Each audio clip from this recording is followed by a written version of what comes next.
आप में से बहुत सारे बच्चे जेई नीट की प्रिपरेशन कर रहे होंगे और वो डमी स्कूल का पार्ट होंगे। अब डमी स्कूल का मतलब क्या होता है? वो स्कूल सर जहां पे अटेंडेंस की कोई प्रॉब्लम नहीं होती है, आपको सिर्फ एग्जाम देने के लिए जाना होता है।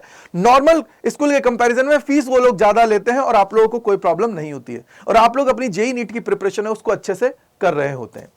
बट आप में से बहुत सारे बच्चों का सवाल आ रहा था कि सर क्या ये सही है कि हम लोग जो डमी स्कूल के पार्ट बनते हैं? तो उसी को लेके ये कंप्लीट वीडियो आप सभी के लिए होने वाली है। तो बेटा देखो, सबसे पहले आप सभी को पता होना चाहिए कि ये जो डमी स्कूल का कल्चर है ये इंडिया के अंदर इलीगल है। यानी कि अगर सीबीएसई की बात करें या एजुकेशन मिनिस्ट्री की बात करें, वहां पे उन्होंने क्लियर कट बोल रहा है कि एक क्लियर कट उन्होंने अपने नोटिफिकेशंस में और उसके अलावा बहुत सारे और बुलेटिन्स के अंदर उन्होंने क्लियर कट बोल रखा है कि अगर कोई बच्चा स्कूल जाता है तो उसके अंदर बहुत सारे डेवलपमेंट होते हैं। जैसे कि आप देखते हो 24 घंटे में से 8 घंटे आप लोग स्कूल के अंदर रहते हो, उसके अलावा 8 घंटे सोते हो, फिर पढ़ते हो और पेरेंट्स के साथ रहते हो।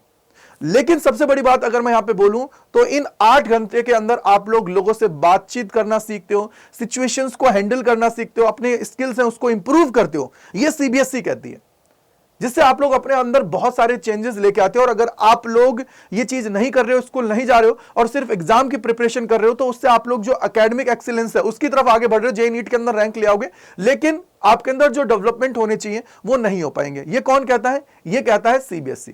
तो उसको लेके सीबीएसई ने एक नोटिफिकेशन रिलीज किया और नोटिफिकेशन के अंदर उन्होंने क्या किया, कुछ जो स्कूल्स थी उनको बैन कर दिया।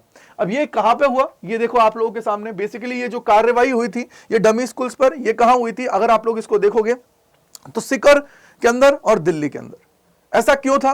उसके पीछे का रीजन ये है कि आप सभी को पता है कि अगर मैं कोटा की बात करूं, सीकर की बात करूं, तो एजुकेशन हब है जहां पे इन एग्जाम्स की प्रिपरेशन कराई जाती है और दिल्ली के अंदर भी ये सारी चीजें होती हैं। तो इन दो जगह ही डमी स्कूल्स चलते हैं जिसके अंदर बच्चे एडमिशन ले लेते हैं बट एग्जाम के टाइम पे ही वहां पे जाते हैं, उसके अलावा वो स्कूल के अंदर नहीं जाते हैं।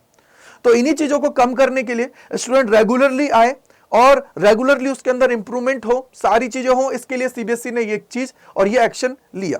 अब सबसे बड़ी बात मैं यहां पे बोलूंगा यार, वो बच्चे चलो ठीक है जिन्होंने अपने एडमिशन ले लिए हैं, सीबीएसई ने मतलब कार्रवाई कर दी, लेकिन यार उन बच्चों का क्या होगा? उन बच्चों का ये भी सबसे बड़ी बात है, क्योंकि अभी उनकी तरफ से कोई नोटिफिकेशन रिलीज नहीं किया गया और ना ही उन्होंने बताया कि क्या प्रोसेस फर्दर होने वाली है, वो बच्चे किस तरीके से किस बोर्ड के अंदर रजिस्टर करके सारी चीजें देने वाले हैं, स्कूल्स का क्या किया जाएगा, उन सारी चीजों के बारे में भी कोई नोटिफिकेशन नहीं रिलीज किया गया है। तो मैं तो यही बोलूंगा यार, देखो आप में से बहुत सारे बच्चे ऐसे होंगे जो आगे भी 10th और 12th के अंदर जाएंगे, तो यार देखो इन डमी स्कूल से आप सभी को बचना है। उसके पीछे का रीजन ये है कि यार एंड मोमेंट पे बहुत सारी चीजें हो जाती हैं जिसकी वजह से आप लोगों को प्रॉब्लम्स होती हैं, और जब प्रॉब्लम्स होती हैं तो फिर आपको पता है कि यार पूरी साल की बात होती है, एक साल की बात नहीं है। 10th और 12th में अगर आप लोग पढ़ रहे हो तो उस टाइम पे अगर प्रॉब्लम हो गई तो फिर आप लोग क्या करोगे? कहां आप लोग जाओगे? आप लोग प्रिपरेशन कर रहे हो जेईई नीट की, लेकिन उनके लिए एलिजिबल भी नहीं हो पाओगे अगर एग्जाम्स नहीं आप लोगों ने दिए।